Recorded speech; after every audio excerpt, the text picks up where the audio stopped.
Dance Your Heart on Fire podcast, episode number 30. It's a very unique thing, and especially like when you go back to the quote-unquote traditional styles, you have to keep in mind that none of those are really original either. No, they're not. They're original in terms of collective memory goes back that far. That's perfect. Collective memory. But there's something that happened before that. We just don't know what it was.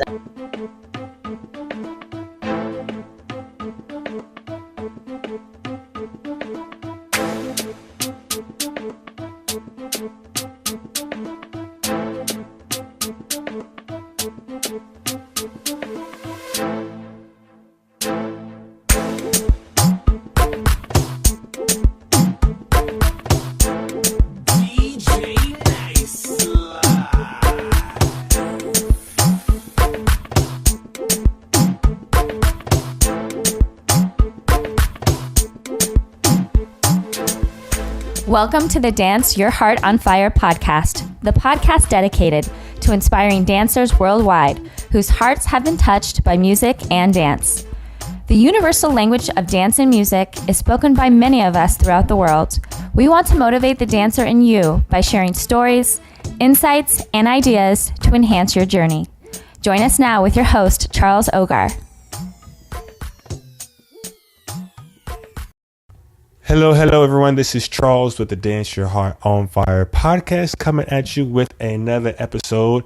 And today we have coming back into the mix, Miss Laura Riva out of Toronto with, I think the blog is called The Dance Place now, aka The Dancing Grapevine, where she writes super awesome, well-written, well-thought-out blogs. I don't know how many blogs of hers that I shared, but it's almost like I don't even have to read the blog sometimes. I read them, but if you put something out, like I would share it almost blindly just because I know it's going to be like decent content in there, you know? Oh, thank you. And I'm pretty sure I made you blush in the last podcast because I said that you needed to write the book. So we'll go ahead and get that out of the way. If you want Laura to write a book, let me know. You guys can go to neilkizoma.com/testify, read the blogs. I think she needs just some encouragement in that area to write a book when her scheduler definitely permits for it. But I think that'll be an awesome gift to the dance scene if you were to find the time and the motivation and the encouragement and like the technical prowess of how to for the dance scene across multiple scenes, not just souk. Thank you, Charles. Okay, so on to today's topic. Today's topic was inspired by a blog that Laura originally wrote that was titled Insert the Real Dance Here. And the dance was kind of in quotation marks because it was across multiple dances. And I'm pretty sure if you're listening to this, whether you dance tango, bachata, salsa, zouk, tango, West Coast swing, like you've kind of had or heard of some kind of feud in some degree of the more older dancers into the more neo or modern dancers and like the legitimacy of certain newer styles versus the older styles, etc., etc. And Laura wrote a really awesome blog here that I wanted to just kind of bring onto my platform with her here, of course, just to kind of help spread the idea that she kind of put forth in the blog to kind of talk about both sides. Was there anything in particular that sparked that particular blog post, Laura? I think it was kind of ruminating a little bit for a while. There's like obviously on Facebook, any social media, you get a lot of discussion around similar points. So it seemed like a timely article at the time. I think I wrote it like well over a year ago at this point. So yes, I still refer to it quite frequently anytime that topic comes up.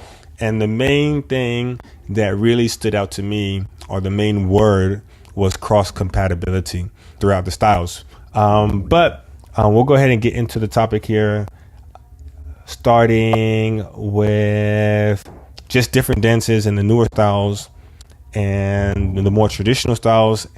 Even the way we label something, I know some people have an issue with the word traditional and whether even if the quote unquote original dance needs to have a prefix before the name of the dance. Like if it's original, then it shouldn't need a prefix. And in my opinion, and I'm pretty sure you've heard this argument as well, Laura, like no dance is pure. It's always like a combination of something. Like there's been cultural fusion that's been going on for centuries on top of centuries on top of centuries. So no dance is like 100% pure or belongs only to one nation or one culture. Like we all kind of influence each other in so many ways. And kind of even taking it outside of the context of dance, I know there have been a lot of videos recently where people have been kind of doing their DNA and getting like a DNA test to see like what nationalities are in their DNA. And we're so mixed with a lot of different things, you know, even though like one predominant skin tone or language or something comes out, like we have a lot of like underlying stuff hidden in our DNA that we don't necessarily realize. But I feel like the more people who actually realize how similar we are than we are different, then it kind of makes the world a better place. Absolutely. And like, I have a weird relationship with the word traditional anyway, especially like in the context of dance, because I don't know if you know this, but in Zouk, traditional Zouk is not the original style of Zouk. So it's a complicated word. It doesn't always mean very bluntly the original either. Yeah, definitely. So.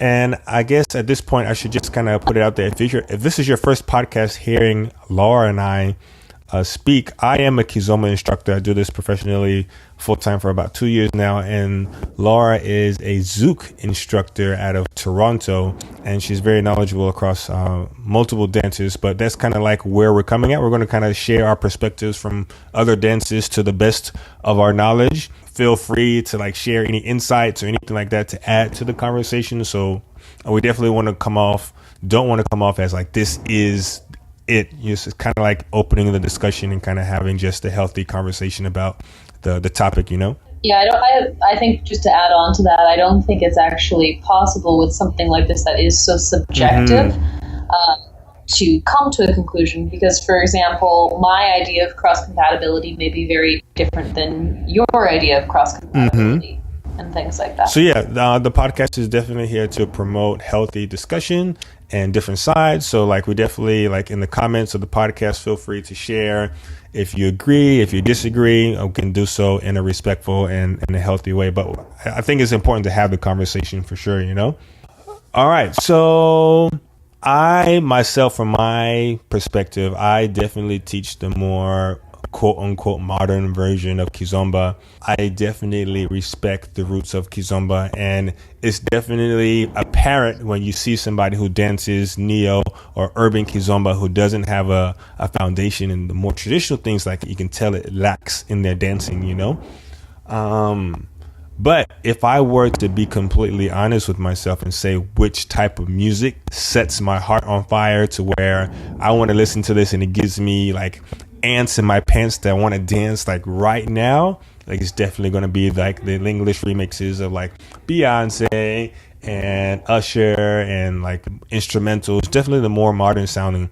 And I don't want to say just because I prefer that means I dislike or I hate traditional. Like I definitely respect both. If you put on traditional, I'll dance traditional for sure. But if you ask me like what takes me to that higher level of euphoria, it is not the more traditional sounds, just because it doesn't resonate with me just because of my upbringing, you know? Yeah, for sure. I totally get that. And yeah, go ahead. I think for me too, like just from my perspective on like the whole music thing is too, I definitely identify as more on the modern side of virtually everything I dance. So obviously Zouk, which similarly has a very traditional sound versus a very new sound. I prefer contemporary style West Coast swing to the traditional bluesy stuff. And even in salsa, I remember back in my salsa days, I used to get made fun of mercilessly for preferring Marc Anthony and salsa romantica and even bachata romantica to the more traditional like Cuban sounds. Definitely. So it's really interesting. And I like how you outlined in the blog how like I almost like envision a spectrum in my head. You kind of have like extreme traditional to where like they're so far traditional they don't want to acknowledge or accept anything that's new. And then you have an extreme neo person or modern person, you know, who doesn't want anything to do with traditional, and they say it's too old, and kind of have these preconceived notions on both sides of the spectrum. And I like how you kind of outline in the blog that there should be an appreciation for both, and I guess go with what resonates with you, you know? Yeah. Sure, go ahead. And there's a reason why like multiple sounds can't resonate with you either. Like there's, depending, for example, for me on my partner, even it's a huge difference to what kind I want to dance. There's people, their interpretation of acoustic songs is fantastic, and so it makes me want to dance to acoustic. And there's other people where if you give me a really traditional song with them, it feels so nice and so smooth and so flowy. So I wouldn't want to just one. I want them all. Definitely. And you get different flavors of dancers at a social, you know? And that's not also to say like a dancer can't be versatile. Like if you put on a more traditional song in Kizomba and you kind of go into that mode or that realm, you know, and then something more modern, something you kind of switch up your style, you switch gears and you dance it in a different way. So to say you prefer one or the other doesn't necessarily mean that you're incapable of dancing the other. Can you talk a little bit about the derivatives of Zouk? Because I really like how you guys are able to accept the different styles of Zouk. So for our audience, can you just kind of give a quick snippet of the styles of legitimate styles of Zouk out there at this moment? First of all, I need to specify that I'm specifically talking about Brazilian Zouk. Yes, definitely. I'm not going into Caribbean Zouk at all. And it's a completely separate genre. They're not, the dances themselves are not even remotely related. I will try to put in a video in the show notes so people can see if they haven't heard about this, of like a Caribbean Zouk video, and then I'll put in a video of Brazilian Zouk so they can see the difference. It's basically, it's about the equivalent of saying that Kizomba and Zouk are the same dance because they sound different. It's more confusing because they're both called Zouk. But completely different origins, completely different dance, completely different everything.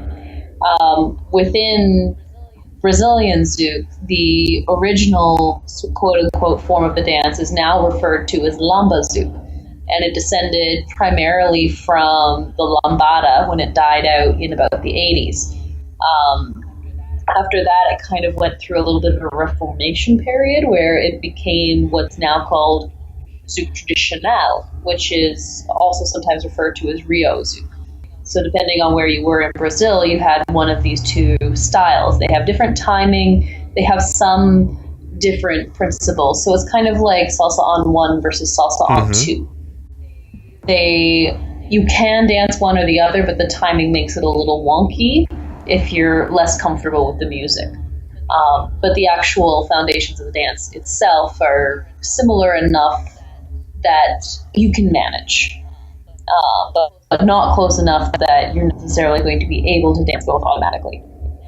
Now, after Zouk Traditional became more established in Rio, there was a lot of other ideas that came out of it. As a whole, they're kind of referred to as stylized Zouk by most professionals, and they include like contemporary Zouk, which is Zouk mixed with contemporary, R&B Zouk, which is Zouk mixed with hip hop, Neo Zouk, which has a lot more intricate upper body and head movement, and then you have Soul Zouk, which came out of that kind of realm and occupies its own space.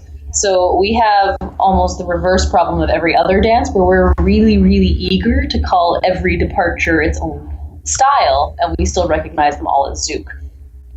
And I feel like that's really, really helpful for the scene, because looking at the Zouk scene and like comparing it to the Kizomba scene, like there's respect for the styles, and of course they have to be legitimate, and we'll talk about how you determine whether your style is legitimate or not. But I like the cohesiveness of having the upper people in the totem pole, as you were saying before in the pre-chat, recognize and respect each other's styles, and still also, I guess, respect the roots.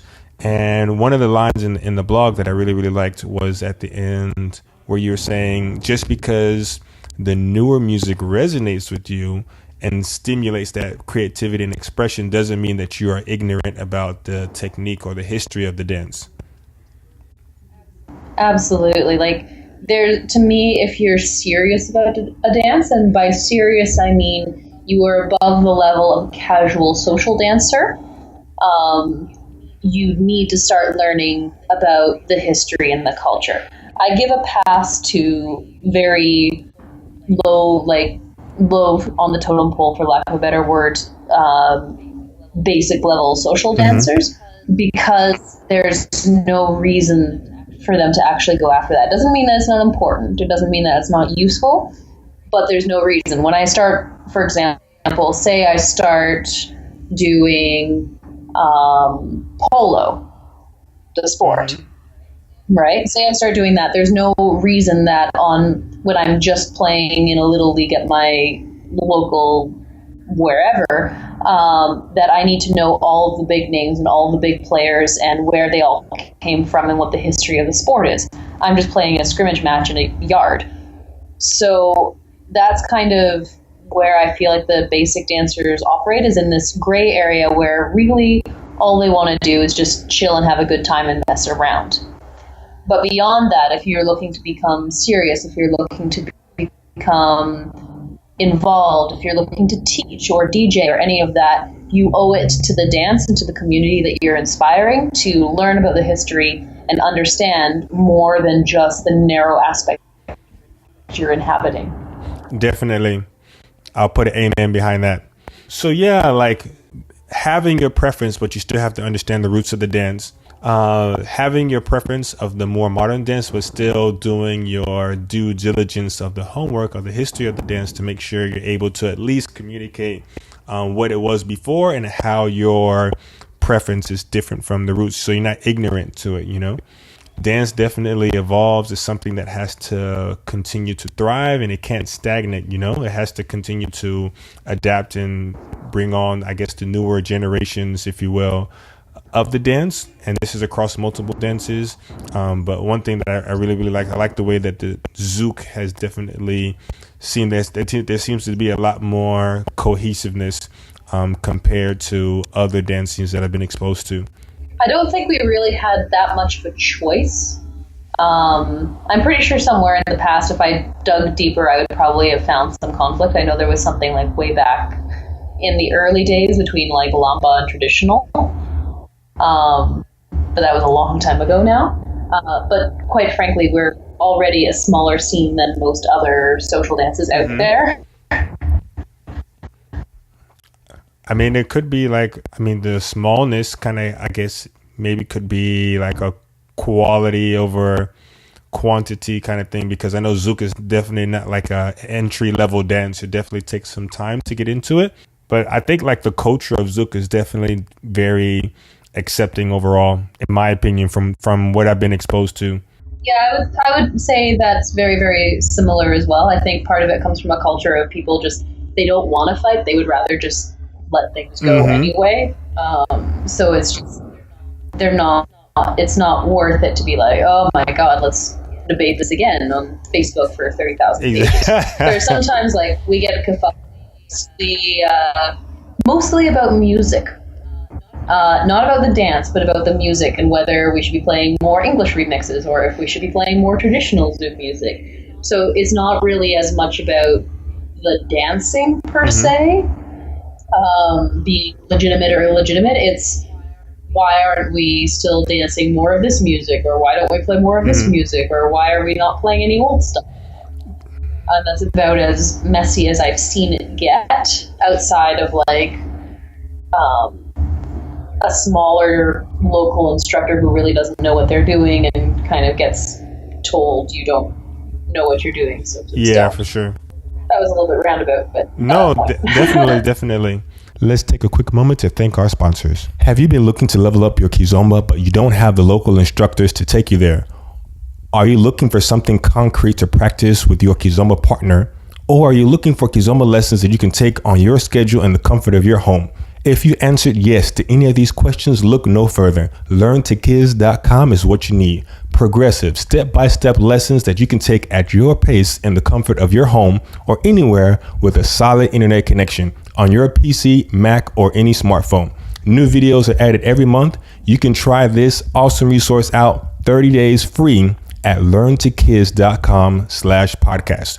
After the 30 days free, it's only a low $15 per month.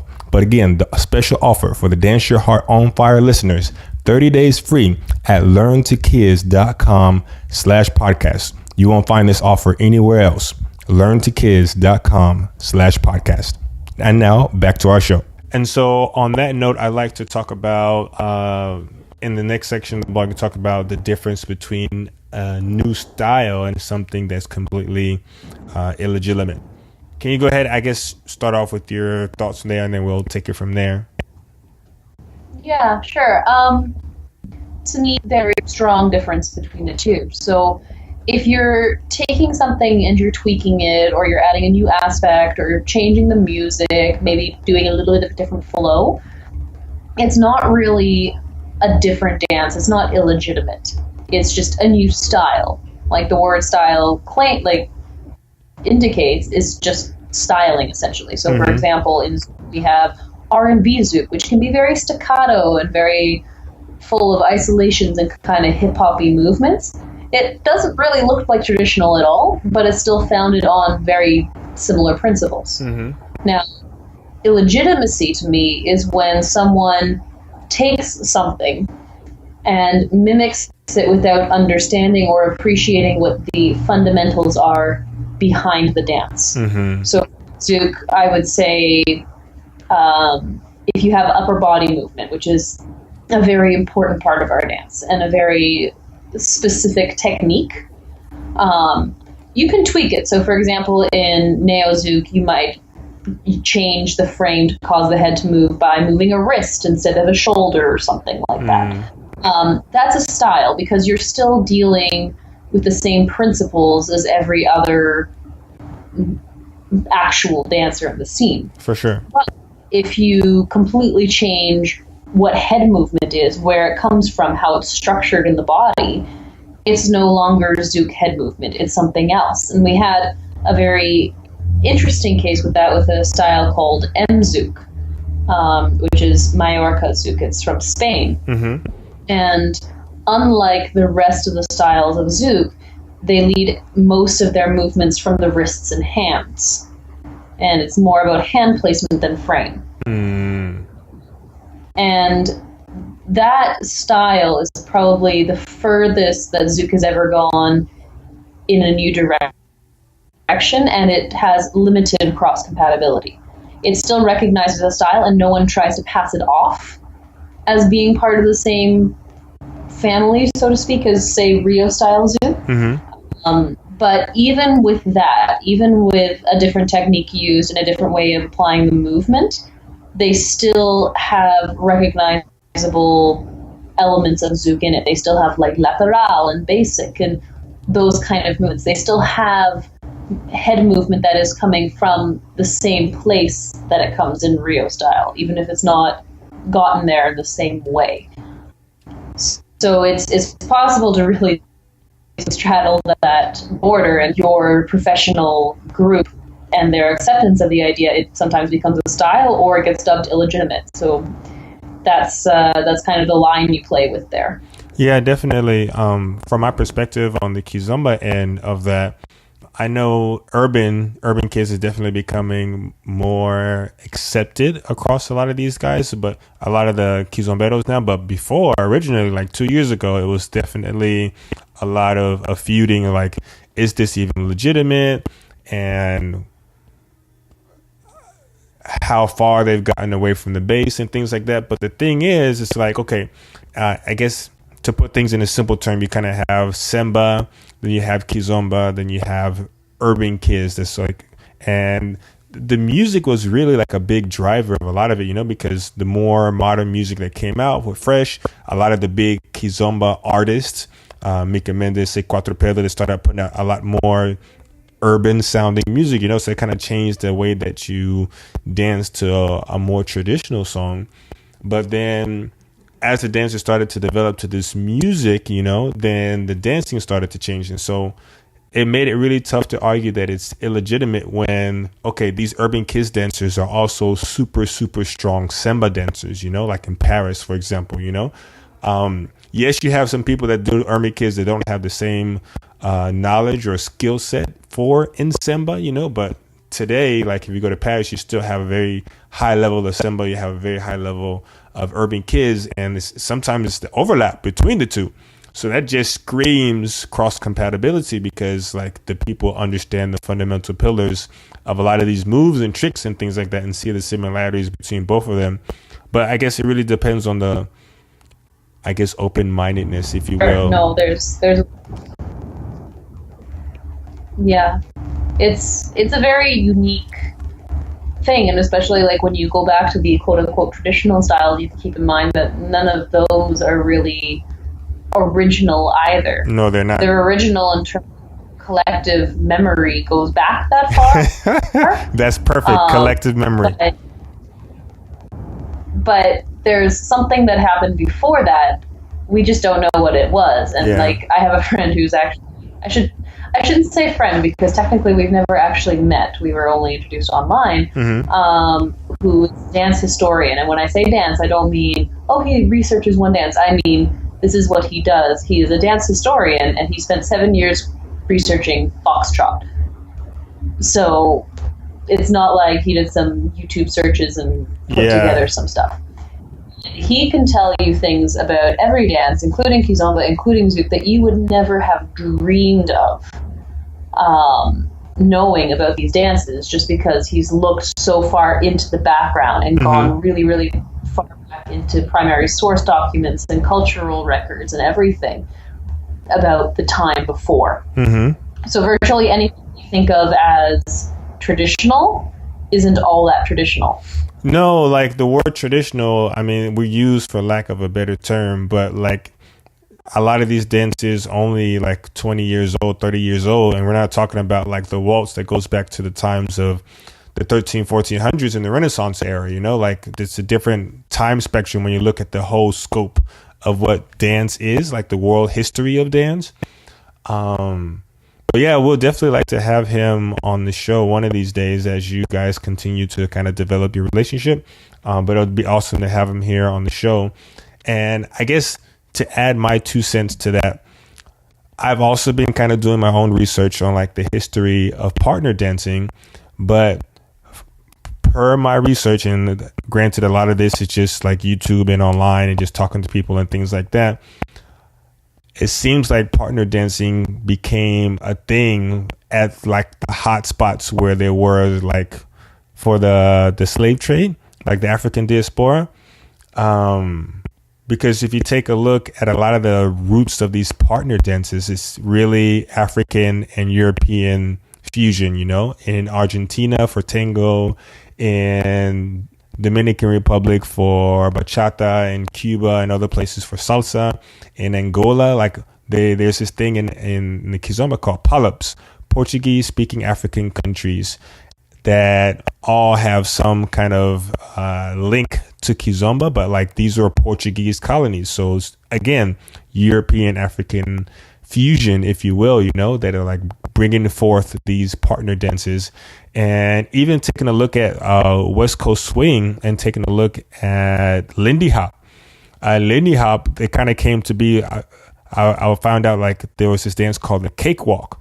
And the cakewalk was the slaves of the time mimicking the high society dancers of the white people that were there. They were mimicking them and making fun of them. And the slave owners, if you will, found it so funny, they actually put on competitions, and the winner of the competition from the slaves got a cake. That was the winner, hence the term the cakewalk. But if you watch the videos, I'll put a link of where I found some of this on YouTube. But it sounds just like that jazzy kind of upbeat music that you find in the roots of Lindy Hop, which kind of gave forth to what we have today as far as West Coast swing. So it's still African/European fusion from like a lot of different angles. But that's kind of like my hunch so far. Yeah, he's. If you ever talk to him, he's fascinating with that aspect of dance as well. Because he's looked very deeply into all of the old school swing dances and their predecessors as well. Yeah, it'll be awesome to pick his brain. So, for the next section here of the podcast, I definitely want to talk about the quote unquote traditional dances and the importance of understanding them. And you definitely dedicate a section to this in the blog. And I think this is where it's really important, if you, like you were saying before, if you're going to be a DJ, if you're going to be an instructor, if you're going to be something more than the casual dancer, like you said before, it is important to understand the culture and to continuously learn where the dance come from, because it just gives you a better perspective of what was and where we're moving through, even if you're like on the cutting edge of whatever that dance is now, you know? Mm-hmm. Yeah, it's important to understand where you came from, but that doesn't mean that you have to turn off your headlights and not look where you're going. Basically, I was talking about like how so many different styles of kizomba are emerging now with splashes of different dances. And then I talked about how like there's Russian kizomba songs and classical and hip hop and rock songs and all these kind of things that are getting remixed to kizomba because it's crossing more and more borders. And it's getting influences by more and more cultures along the way, you know? Yeah, I think every dance picks up cultures as it goes. Some of them are more obvious than others. I think in terms of dances picking up other things, I would say Zouk is actually one of the weirdly resilient ones. Mm-hmm. It tends to have own evolutions as opposed to drawing a lot from outside. It does draw more from solo dances though. Mm-hmm. So there's a lot of contemporary or hip hop, and that kind of influence comes in a bit. There's a little bit of West Coast swing as well that's influenced it, but I would say that far more influence has gone from Zouk to West Coast than the other way around. Mm. And then also sometimes now tango leg movement makes its way into our dance. But I think it also depends on what the nature of your dance is that determines how easy it is to add new influences. So for example, West Coast swing is all about improvisation and all about play, and it's a very open, free-form dance, which makes it perfect elements of everything. So they have hustle, they have tango, they have zouk, they have every dance you can possibly imagine has impacted it in some way. Whereas with zouk, I think one of the major limiting factors is that how we use our upper bodies is so vastly different from every other dance that the only techniques that are cross-transferable are techniques that don't interrupt that mechanic, which limits things significantly. Definitely.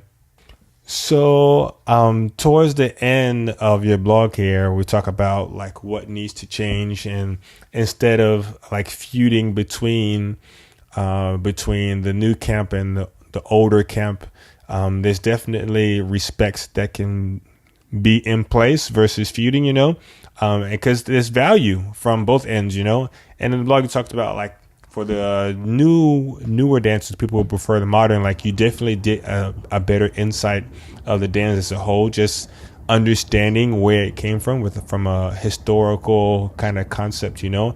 And it kind of shows you, okay, well, this is why we do this, and this is why we do these certain kind of moves. This is the history behind them. This is where it kind of came from. So that gives you a whole new perspective of a lot of different things, you know, and vice versa for the traditionalists, you know, like they have to realize that their dance was sometime also considered the new thing to do when it first came out, you know. So it's just history kind of repeating itself over and over again.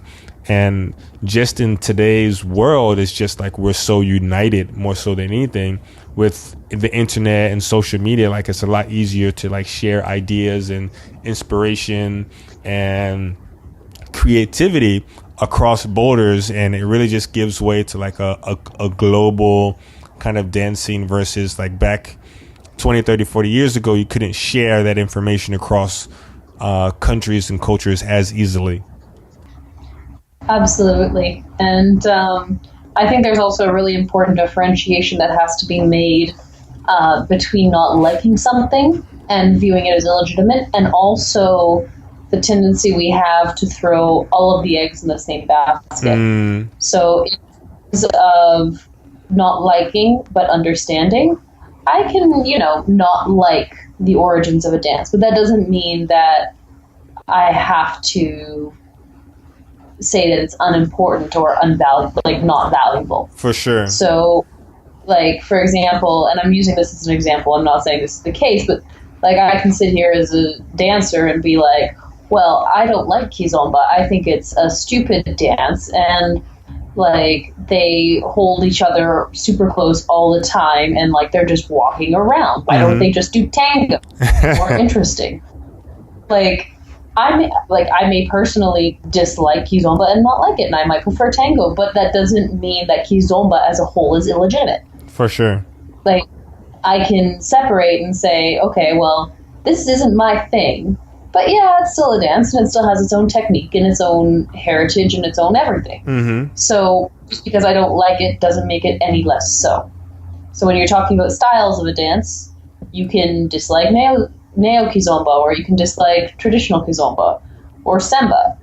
But that doesn't mean that you can't appreciate what it is. For sure.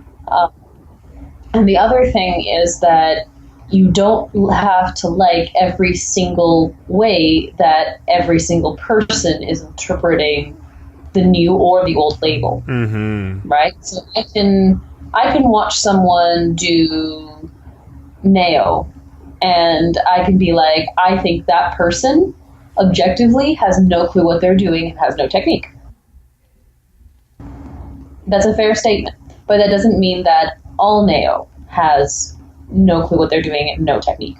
You can have teachers who are very good at teaching neo and have very good technique.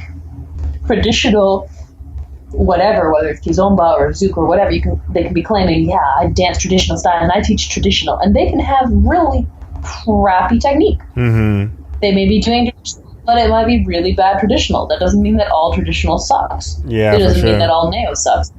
That person sucks. Yeah, and being able to know the source of the move or the person that you're viewing it, and make sure like you're looking at like, okay, is this person an actual professional that's good, or is it just like some kind of enthusiast, or like where are you? Like the credibility kind of becomes a factor. Yeah, and even in terms of credibility, like I think bachata has this issue more than almost anyone else.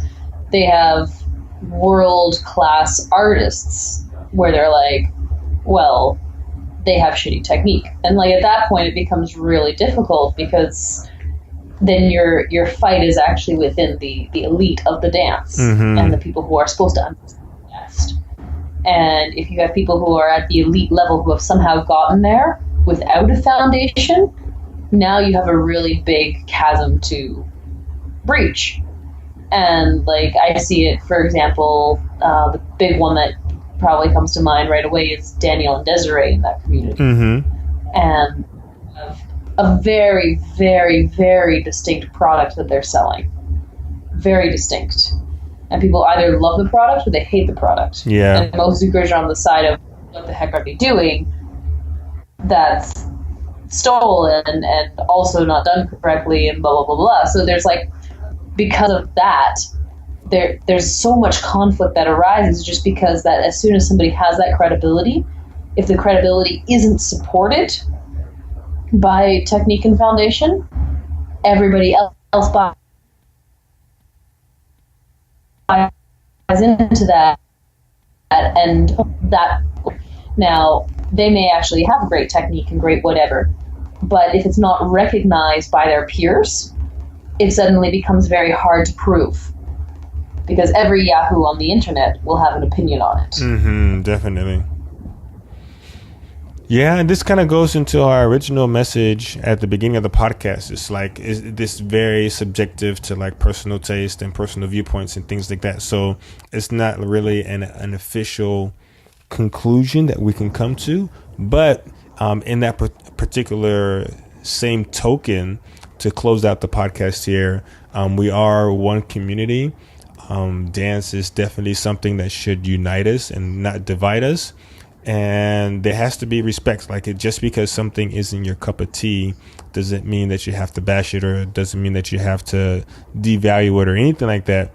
There should be some kind of unity and respect across the different styles to kind of help people. And at the end of the day, like, we're dancing, like we're getting people to get up off their butts, not watching TV, not being on social media or tied to a phone or a video game or something like that. They're not depressed or feeling sorry for themselves or wallowing in self-pity. They're getting up and active versus like not exercising, anything like that. They're socializing. Like, there's a lot of benefits that go across for the dance, as just like human to human interaction. So that is something that we shouldn't lose sight of. And despite that, we should definitely be responsible for like the product and like the history and things like that. But at the same time, we shouldn't forget about the happiness aspect of just finding something that resonates with you and continuing to like invest time and money into that. I think there's also one last PSA that I want to add on there too. Mm-hmm. And this one specifically aimed at the Kizomba community today because it's something that I very recently saw. And that is, anytime that you're critiquing something, keep it out of the personal and away from the person. Because what I've seen start to happen, especially with social media, is it's very, very easy to say things that are misstated or stated too strongly or in a mean or cruel way. Mm-hmm. And so, for example, like, you see a video that you don't like, it's okay to say, I don't like that, or I don't think the person has the greatest technique. And it's a very different thing to be like, they should never teach, they should be fired, and like, can we like gouge our eyes out now? And like, it's a very severe way to treat someone who's in a very small community. And your community might be bigger than Zoom. But the chances that you will meet that person, or someone who knows that person, are very high. Mm-hmm. The chances that that person will see your comment is very high. And I can guarantee you that there's almost no one in the entire social dance world who is trying to do something bad when they are trying to promote their art or their dance. They may be motivated by very different things, but they're not trying to hurt. They're trying to spread joy and love and everything else. So if you are online and you are engaging in a heated discussion, keep it civil, keep it out of personal attacks, and make it whatever you put online, something that you would say to that person's face without a second thought if you were to encounter them tomorrow. No, that's definitely, I think, one thing that unfortunately Kizomba has become known for is like the social media bashing, for sure, and for somebody who's new to the dance, or somebody curious to seeing that publicly on Facebook and social media outlets, it's almost a little bit embarrassing to say, or embarrassing to see, like, hey, this is such a beautiful dance about connection and really unifying two bodies in one soul, but then you see all of that behavior on Facebook. It's been interesting, to say the least, to see that kind of behavior, and it's something that I definitely don't try to condone in, and try to keep it any conversations in that regard civil and things like that, because we're trying to grow it. We're not trying to tear people down, Yeah, and being kind isn't necessarily saying nice things. It's saying what needs to be said in a kind way. So it doesn't mean that you have to pretend you like something or pretend something's good when it's not. But it means that if you are to offer the critique, you offer it in a way that lets people keep their dignity intact. Definitely. All right, Laura, it's been another awesome podcast. as I do with all my guests at the end of each podcast, I just wanted to kind of open up the floor to you. I know you had that last PSA, but do you have anything else you want to say to our listeners? I think that we've pretty much gone through everything at this point. Okay, awesome. Well, Laura, thank you so much for your time. I'll go ahead and let you give a blurb about how people can find you online, and then we'll say goodbye. Sure, yeah. My blog is actually still called The Dancing Grapevine, but it is being hosted on Dance Place, which is a fabulous tool that is still called it's still called The Dancing Grapevine. It's being hosted on danceplace.com, which is a website that's kind of like a be-all and end-all of dance world. So there's tools for event organizers and event attendees. There's also like a stream intros, as well as rate them and let people know what's going on with them. And so now we're located at danceplace.com/grapevine. But it's still the same blog, still the same writer, and still the same everything. Yeah, I've seen the new site. Better. Yeah, it definitely looks a lot closer, a lot more interactive with the content that you guys are producing out there. And I'll definitely be sure to put a link on the show notes for this podcast to allow people to check that out. Well, thank you, Charles. All right, Laura, thank you so much for your time. Hopefully we'll see you on another episode. And until then, keep dancing, spread love and joy, and we'll see you in the next podcast. Thanks, Charles. Have a good night. Thank you for checking out the Dance Your Heart on Fire podcast today. Be sure to check out neokizomba.com for links to everything that we chatted about today, as well as some awesome free resources to enhance your Kizomba journey.